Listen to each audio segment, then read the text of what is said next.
Welcome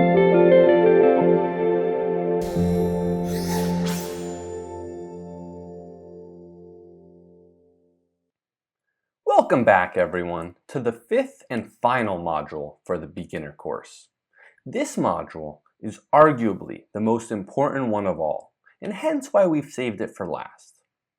Now that we've gone over the basic foundations behind the markets we will be trading, it's important for us to lay the groundwork for a successful trading future. This all starts and ends with risk management, so let's jump right in. Risk management is the single most important skill to becoming a long-term profitable trader. While technical analysis will help you make money, risk management will help you keep it. If traders don't manage their risk properly, they won't last very long in the trading game. I liken this to having chips at a poker table. You can be the best poker player in the world, but all it takes is one wrong gamble to lose it all. Now, we don't want to gamble when it comes to trading. Yes, in essence, that may be what the outside world thinks of traders, degenerate gamblers. But the truth, however, is a little more nuanced. Traders are statistical risk takers, speculators who bet on high probability setups to earn them more returns than their overall risks. We'll get to risk and reward in just a bit. For now, I want to talk about the position sizing formula. Now, you may want to pause the video and read it over and over until it is ingrained in your mind. Your position size on any single trade is based on your total portfolio, also known as equity in dollar amounts, multiplied by your risk percentage, and lastly, divided by your stop loss percentage. This is the most basic building block of risk management. Now, before we dive into an example, I want to reinforce this last statement. The preservation of capital comes before profitability. Full stop. Remember our poker example? Well, a player who manages their risk properly will always have enough chips to play another hand. That's our goal. Stay in the game and keep enough chips so we can live to trade another day. Now with that out of the way, let's get into a theoretical example. Here we have a theoretical portfolio of $10,000. Now let's assume we already defined the parameters of our trade, and we decided that this setup was worth risking 1% of our capital on. Well, 1% of our total portfolio is a nominal amount of $100. Let's also assume that our stop loss is based on some sort of technical support and is equal to 5% away from our entry. Now don't worry if you're confused on any of the terminology, as we will be going over it throughout the remainder of this module, as well as in the next intermediate course. Now back to the example at hand. With a $10,000 portfolio, 1% risk, and a 5% stop loss, our total position size for the given trade should be equal to 2,000 units, or contracts. Contracts are the tradable units derivatives exchanges use to initiate long or short positions. Now let's break it down a step further and see what that example really means and how it relates to risk management. If we risk 1% of our capital on that trade, it means we can theoretically take 100 trades before we go bankrupt. Remember that this relates back to our poker example. If we lose 1% of our portfolio on any given hand, that means we can still play 99 more hands. That's 99 more chances to make money. Now on the flip side, what if we had gone all in on that trade? Well, if it had gone against us, we'd be broke and leaving the table with a heavy heart, knowing we put our entire portfolio on the line on one single opportunity. Are you starting to see the common theme here?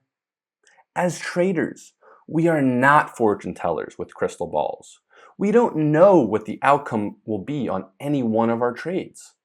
What we do know beforehand is exactly how much we can and should risk on any single trade. Now, as a general rule of thumb, we will want to keep our risk per trade between 1 to 5%. As you get more comfortable with certain trades and setups, you will learn to craft a system around your best performing trades, and therein risk more on those specific setups. We will get to journaling and stats tracking in the second half of this module. For now, let's move on to the relationship between risk and returns. Now, risk is defined by the maximum amount of money you are willing to lose if a trade goes against you, while return is defined by the expected amount of money you can earn if a trade goes in your favor. Now, at first, it will make sense for most of you to think in dollar terms.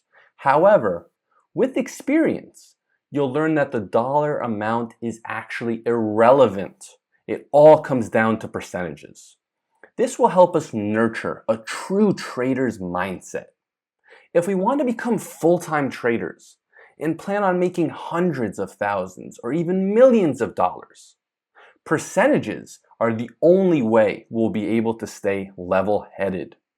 Now let's move on to the last bullet. Triple R and R multiple. Triple R is essentially our expectations for any given trade. This is the ratio we will analyze heavily and determine if the setup is worth taking in the first place. Your expected risk to reward ratio. Now, after you've actually closed the trade, the final outcome is known as the R multiple. Now let's jump into an example so you can see exactly what I mean. Here we have a theoretical long trade on the Bitcoin dollar pair. Now our entry would be at $10,000. Our stop loss would be at $9,500. And our expected take profit target would be $11,000. Based on this, our risk reward ratio would be equal to 2. This essentially means we are risking 1 unit for a potential return of 2 units. In dollar terms, this equates to a risk of $500 to potentially earning $1,000. Now let's take it a step further and see what happens as this trade plays out. Now, for a number of varying reasons, we may be sitting in this trade and see 2 indecision candles or dojis like the ones above. This may cause us to wonder if a reversal may come before our intended target is reached. In this case, we may think better safe than sorry, so we close the trade at $10,750. Now, on the post-mortem analysis of this trade, we will refer to the actual take profit level instead of the expected. This means that even though we risk $500, we only earned $750, which would be equal to an R multiple of 1.5. This means we earned 1.5 units of risk instead of the intended or expected 2 units. Now this will become much more relevant in the next section as we relate our win rate to our R multiple. For now, let's backtrack and circle back to our initial position sizing example. Remember how we had a theoretical portfolio of $10,000? Well, if we had used our entire portfolio on that last trade, we would have earned $750, or a return of 7.5%. But what if the trade had gone against us and we had gotten stopped out? In that case, we would have lost $500 for a loss of 5% of our portfolio. Now, had we stuck to our original game plan and stuck with the initial 1% risk we agreed on, we would have only lost $100. Do you see why? If we implemented the position sizing formula correctly, we would have only been trading 2,000 contracts as opposed to 10,000. In that scenario, a 5% stop loss on 2,000 contracts equates to only $100 worth of risk. I hope you can see just how important risk management is when it comes to trading. Now let's circle back and do a quick recap before we move on to the next section. Risk management is the only defense against bankruptcy. Trading without risk management is essentially gambling. Ultimately, those traders who have strong risk management skills will eventually outlast and surpass traders who are better analysts. It's important to remember that position sizing will directly affect our profit and loss statement as it relates to our portfolio or equity curve. And lastly, traders are not fortune tellers. We never know what the outcome will be on any given trade.